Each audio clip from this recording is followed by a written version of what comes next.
श्री कृष्ण ने कहा, हे अर्जुन, अथवा इस बहुत सी बातों को जानने से तुम्हारा क्या प्रयोजन सिद्ध होगा। संक्षेप में यह जान लो कि मैं अपने योग बल के केवल एक अंश मात्र से इस संपूर्ण ब्रह्मांड को धारण करके स्थित हूं। भगवान श्री कृष्ण ने इस अध्याय में अर्जुन को अपनी कई प्रमुख विभूतियों जैसे पांडवों में अर्जुन, मुनियों में व्यास, हाथियों में ऐरावत आदि के बारे में बताया। लेकिन सृष्टि अनंत है और भगवान के रूप भी अनंत हैं। इसलिए अंत में वे इस श्लोक के माध्यम से अर्जुन को अपनी शक्ति की विशालता का सार समझा रहे हैं। श्री कृष्ण अर्जुन से कह रहे हैं कि अलग अलग विभूतियों को विस्तार से जानने का कोई अंत नहीं है। एक एक करके मेरी महिमा गिनने से बेहतर है कि तुम मूल सत्य को समझो।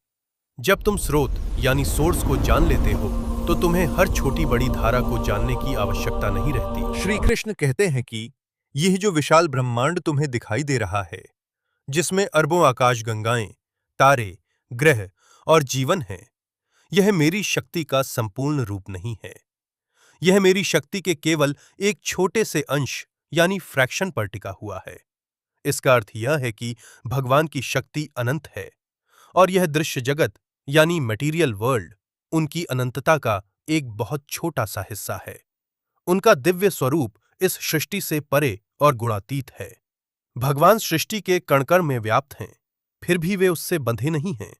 जैसे आकाश बादलों को धारण करता है, लेकिन बादलों से गीला नहीं होता, वैसे ही परमात्मा इस संसार को धारण करते हैं, लेकिन वे इसमें लिप्त नहीं होते। उन्होंने केवल अपने संकल्प मात्र या एक अंश से सृष्टि को थाम रखा है। इस श्लोक का संदेश यह है कि साधक को संसार की अलग अलग वस्तुओं में दिव्यता खोजने के बजाय उस परम स्रोत श्री कृष्ण परमात्मा पर ध्यान केंद्रित करना चाहिए, जो इस पूरे ब्रह्मांड का आधार है। हरे कृष्ण।